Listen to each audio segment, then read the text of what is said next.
5 अगस्त 2019 ये तारीख लगभग सभी को याद होगी क्योंकि इस दिन धारा 370 और 35A को हटाया गया था। लेकिन हम आप सभी को आज जम्मू और कश्मीर की परिस्थिति से अवगत करवाने वाले हैं क्योंकि वहां पर अभी मोदी जिंदाबाद जिंदाबाद के नारे लगाए जा रहे हैं। आखिर ऐसी क्या बात है कि वहां पर मोदी जिंदाबाद के नारे लग रहे हैं। इसी पर ज्यादा जानकारी के लिए हमारे साथ आज हमारे स्टूडियो में मौजूद हैं कर्नल देवानंद गुर्जर। तो कर्नल साहब, स्वागत है आपका हमारे स्टूडियो के अंदर। कर्नल साहब, अभी कश्मीर और जम्मू के अंदर बात करें तो हम वहां पे भी मोदी जिंदाबाद के नारे लगाए जा रहे हैं। और इससे पहले मैं आपको बता दूं कि वहां पे जो धारा 35A और 370 को हटाया गया था, उसके पहले का जम्मू कश्मीर क्या था और उसके बाद का जम्मू कश्मीर क्या है, आज हम आपसे उस पर चर्चा करेंगे। मैं सबसे पहले आपका अभिनंदन और धन्यवाद करना चाहूँगा कि आज आपने उस मुद्दे को लिया है जिस मुद्दे को हर भारतीय वासी को पता होना चाहिए। जैसे आपने खुद ने बताया, 370 और 35A धारा हटने के बाद और पहले की परिस्थिति दोनों में बड़ा फर्क आ गया है। मोदी जिंदाबाद के नारे लग रहे हैं तो ये जरूर आपने बहुत एक संवेदनशील मुद्दा लिया, देश को पता होना चाहिए। मैं आपको यहाँ बताना चाहूँगा कि देखिए, 5 अगस्त 2019 का मतलब ये था कि उस दिन भारत की पार्लियामेंट ने एक जम्मू कश्मीर को लेकर के 370 की धारा और 35A की धारा को निरस्त कर दिया था। उसके जो भी पैमाने थे, जो भी आर्टिकल्स थे, will no more be applicable for present times, ऐसा कह करके पास हुआ। अब उससे बदलाव क्या आता है? देखिए, मैं नागरिकों को और दर्शकों को बताना चाहूँगा कि 370 वो धारा थी जो कॉन्स्टिट्यूशन के अंदर टेम्परेरी और ट्रांजिशनल थी, जो 1948 के अंदर लगाई गई थी। और ये धारा गैर कानूनी तो नहीं कह सकते, पर इसकी मंशा कुछ अलग थी जो मैं आगे आपको बताऊंगा। 35A की धारा लगती है 14 मई 1954 के दिन, और वो गैर कानूनी तरीके से संविधान के अंदर एक आर्टिकल के अंदर 35 में एक जोड़ करके बिना पार्लियामेंट के अप्रूवल के लगाई जाती है। तो ये मैंने आपको बैकग्राउंड बताया। नाउ आइए कि 370 का मकसद क्या है। मैं आपको थोड़ा इतिहास में लेना चाहूँगा छोटा सा, जिससे कि जिन दर्शकों को जम्मू कश्मीर के बारे में इतना पता नहीं है, बताना चाहूँगा कि जम्मू कश्मीर भारत के खंडित होने से पहले महाराजा का वहाँ राज हुआ करता था। जैसे वहाँ 565 रियासतें थी, जम्मू कश्मीर भी एक थी जो सबसे बड़ी थी उस दौर की। 1930 के अंदर जब वहाँ पर, अब ये समझना पड़ेगा कि जम्मू कश्मीर का मसला ही इतना पेचीदा क्यों हुआ। आप देखिए, अंग्रेज हमारे भारत पर राज करते थे। कोई भी जो गुलाम बना के रखता है, अगर कोई उनके चमचे जो आज भी देश में ऐसा महसूस करते हैं कि वो बहुत बड़े थे, तो मैं आपको बता दूं कि कोई भी गुलाम रखने वाला आदमी अपने जो देशवासियों का भला करने नहीं है, वो लूटने आए थे, वो गद्दार थे, वो सारे के सारे बुरे काम लेकिन अब तो कश्मीर गुलाम है ना किसी का। अब 1930 के अंदर क्या होता है, अंग्रेजों ने एक साजिश रची कि गिलगिट और बाल्टिस्तान एक सामरिक दृष्टि से वो इलाका है जो दुनिया के हर कोने से जोड़ता है, चीन से जोड़ता है, सेंट्रल एशिया से जोड़ता है। हमारा पुराना भारत, अफगानिस्तान, पाकिस्तान वो एक ही हुआ करता था। आज के युवा शायद भारत को 1947 के बाद के चश्मे से देखते हैं, पर हमारा भारत था तो गिलगिट बाल्टिस्तान को उसने कब्जा करना चाहा। महाराजा हरि सिंह को बोलो हमें दे दो, पर महाराजा हरि सिंह से लड़ाई झगड़ा चलता रहा। 1935 में उन्होंने उनको दे दिया।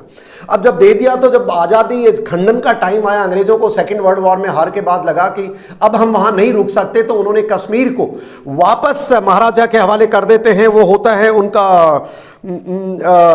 1 अगस्त 1947 के दिन, और 15 अगस्त को भारत आजाद होता है, जिसको आजादी कहते हैं। नाउ जब ये वापस आ जाता तो गिलगिट बाल्टिस्तान का जो ये मामला था, अंग्रेज कभी नहीं चाहते थे कि जम्मू कश्मीर भारत का हिस्सा हो, क्योंकि वो इस मंशा के साथ भारत को छोड़ रहे थे कि एक तो पाकिस्तान बना दिया, एक वेस्ट पाकिस्तान, ईस्ट पाकिस्तान, और उनकी मंशाएं थी बीच के अंदर द्रविड़िस्तान और बड़े बड़े, पर वो भला हो उस समय सरदार पटेल का कि उन्होंने उनकी एक नहीं चलने दी। पर चलिए आता हूं 370 पे।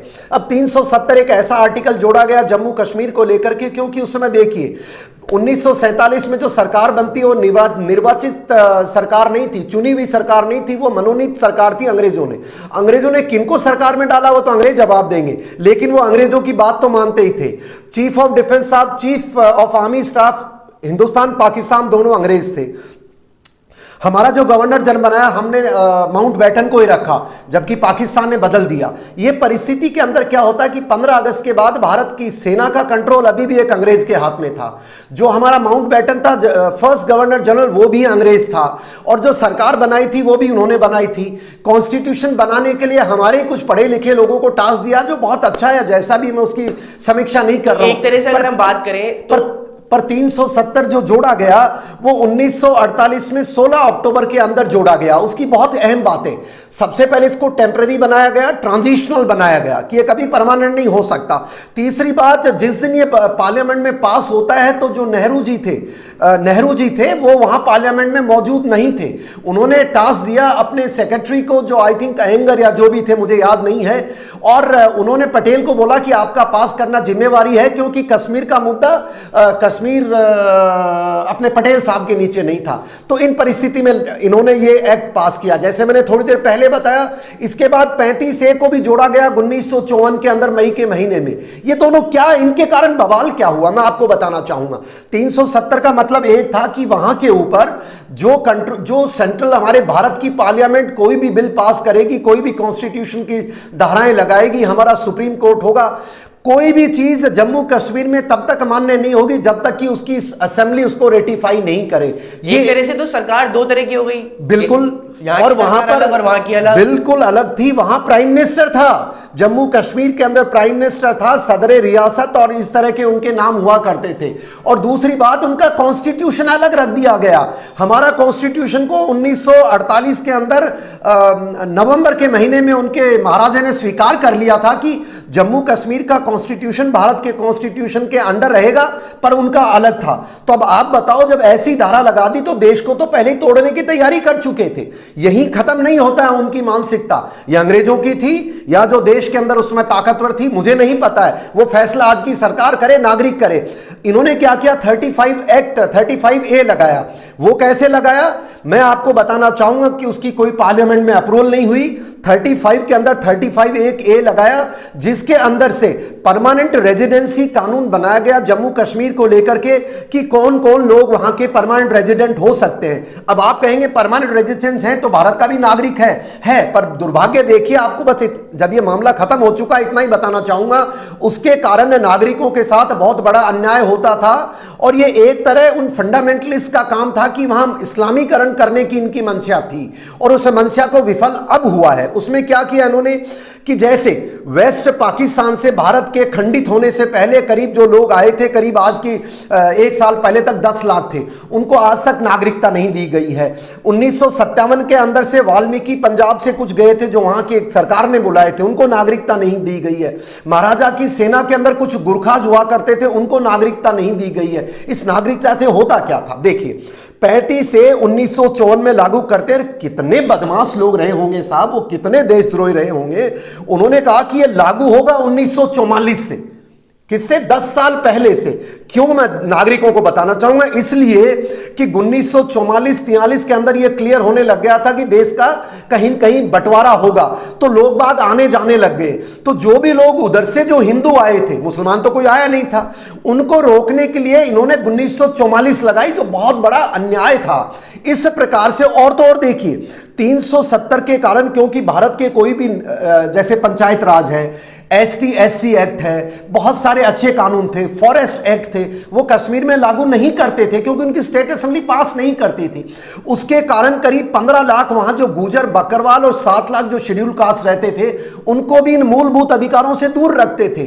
और तो और देखिए, एक वाल्मीकियों की लड़की वहां पर डॉक्टर बनती है और उसको कहते हैं तुम यहां जम्मू कश्मीर में नागरिकता के कारण नौकरी नहीं मिल सकती, जम्मू कश्मीर में स्टेट गवर्नमेंट कोई, बहुत सारे अन्याय थे। तो इस अन्याय की कहानी मैं यही खत्म करूंगा कि ये जो 370 और 35 से हटाया है, इससे एक न्याय की वहां शुरुआत हुई है। देश के पूरे कानून लग रहे हैं। ये तो आपने बताया कि ये जब 5 अगस्त 2019 से पहले ये एक्ट लागू थे, तो उससे पहले का क्या माहौल था वहां पे। लेकिन मैं आपसे बात करूंगा कि 5 अगस्त 2019 को जब ये एक्ट हटा दिए गए, जी, उसके बाद में जम्मू एंड कश्मीर का क्या माहौल चल रहा है। जी देखिए, आपने बहुत अच्छा सवाल किया। देश के नागरिकों को बताना चाहूंगा कि 5 अगस्त से लेकर के आज तक सबसे पहली बात तो 2014 के बाद जो बदले में भारत की परिस्थिति आई है, जब भारत ने कहा कि Bharat is no more a soft state.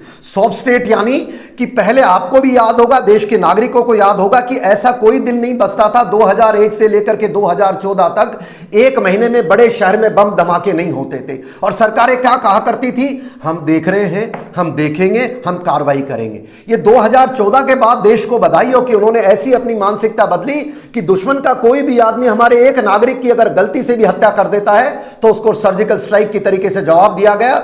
आज वही पाकिस्तान जो हर दिन बम धमाके किया करता था, आज देश को बधाई हो जिस प्रकार से आपने काबू किया है, आपकी सारी एजेंसीज को बधाई हो, पर पाकिस्तान अब जरूरत नहीं करता है। तो सबसे बड़ा बदलाव आया है इंडिया भारत। एक मिनट कर्नल साहब आप सुनिए, पाकिस्तान जरूरत नहीं कर रहा, लेकिन इस टाइम पे चीन वो भारत की सबसे बड़ी अड़चन बना हुआ है। मैं आपको उस पर भी जरूर बताऊंगा, पर उससे पहले बताऊं बदलाव दूसरा क्या आया। दूसरा है कि नागरिक वहां के थे। अब क्या था साहब, 370 और 35A के कारण कोई भी देश का कानून वहां लागू नहीं करते थे वो लोग। वो क्या थे कि उनकी बेसिक मानसिकता थी कि 1944 से पहले के लोग अगर आए तो वही नागरिक होंगे। तो इसको और फिर 19 जनवरी 1990 के अंदर 5 लाख हिंदुओं को वहां से मार के भगाड़ दिया जाता है। बहुत सारे लोग कहते हैं कि नहीं नहीं ये तो गंदा, ये कोई गंदा नहीं थे, मानसिक है, बड़ी लॉन्ग प्लानिंग थी इंटरनेशनल एजेंसी पाकिस्तान और इस्लामिक फंडामेंटलिस्ट की कि कश्मीर को एक इस्लामीकरण कर करके वहां से किया जाए। तो जिस प्रकार से इन लोगों ने इसकी आड़ में जो गलत काम किए थे वो सारे बंद हो गए। और देखिए ऐसा क्या था, हुर्रियत कौन थी साहब, आपको भी पता है। हुर्रियत वालों को भारत की सरकार उनको दवाई पानी देती थी, हवाई जहाज देती थी, सारा पाकिस्तान जाने का। टेररिज्म का एक पूरा वहां इंडस्ट्री थी साहब, और वो पाकिस्तान और दोनों से मिलकर आए दिन स्टोन पेल्टर्स, पत्थर मारे जाते थे, सैनिकों के ऊपर मारे जाते थे, सिक्योरिटी फोर्सेस पे मारे जाते थे, आए दिन हड़ताल होती थी हुर्रियत वाले। अब जब से NIA वहां लागू हो गया, कानून का राज हो गया, करप्शन जो उन्होंने खरबों अरबों उनकी तो पुश्ते थी साहब, एक तो अब्दुल्ला थे, एक दूसरे मुफ्ती थे, इन्होंने अपना राज किया। पाकिस्तान अपने मिलकर के इसको इस्लामिक स्टेट बनाने के चक्कर में था जो ध्वस्त हो गया। तो मैं मानता हूं ये बहुत एक अच्छा कदम आया है। और उन सबको जवाब किसने दिया है? कश्मीर के नागरिकों ने। मैं आपको बता दूं कश्मीर में मैं सबसे पहले 84 से लेकर के 2017 तक डिप्लॉयड था, और वहां के जो नागरिक हैं, अरे साहब 99% आज भी वही देशभक्ति का उनमें जज्बा है जो आज वो दिखा रहे हैं। DDC के चुनाव आप देख रहे हैं जो आज भी आखिरी फेज हो रही है। ये क्या है? ये परिणाम यही है। इसी को लेकर के शायद मोदी जिंदाबाद के नारे लगाए जा रहे हैं। यस, अब आपने सवाल पूछा कि मोदी जी के नारे। देखिए जब से ये लगा गुजरों को वहां हक मिले, 15 लाख गुजरों को ST आरक्षण पहले सेंट्रल गवर्नमेंट ने उनको दे रखा था, बट ये जो कश्मीर की सरकार थी उनको सिर्फ नौकरी देती थी। अब पॉलिटिकल रिजर्वेशन मिल गया। बकरवालों को जंगल के फॉरेस्ट राइट एक्ट जो नहीं थे, हाँ उनको इंप्लीमेंट करने में टाइम लगता, पर कानून ने पास हो गया है। वहां पर जितने नौकरियों के हैं वो पास हो गए हैं। करप्शन के केसेस J&K बैंक और वो सारे उजागर हो रहे हैं। तो नागरिक समझ चुके हैं कि भारत देश का जो संविधान है वो हमारे लिए अच्छा है। शुरू में उन्होंने भड़काने की कोशिश की, और देखिए जो युवा नारे लगा रहे हैं, मैं आपको आज भी बता दूं, देखिए देश को सावधान रहना पड़ेगा। जिस प्रकार से बीच बीच के अंदर लोग ब्लैकमेल करने की कोशिश करते हैं, 2-4 महीने पहले कोरोना जब फेज 1 शुरू हुआ था तो दिल्ली में, तो ये नहीं होना चाहिए। मैं मानता हूं युवा जो आज मोदी जी के पक्ष में, आपने बताया, मैंने वो वीडियो नहीं देखा पर मैंने सुना है, तो युवा वो कौन है? वो युवा जानते हैं कि देश सबसे बड़ा होता है और उनके स्टेट को, कश्मीर को कोई गुमराह ना करे। अब युवा जाग चुके हैं साहब। तो चलिए, ये तो था हमारे साथ में कर्नल देवानंद गुर्जर का कहना कि किस प्रकार से 5 अगस्त 2019 से पहले कश्मीर और जम्मू के क्या हालात थे और उसके बाद में वहां के क्या हालात हैं। तो आज के इस खास शो में बस इतना ही। देखते रहिए News 19। नमस्कार।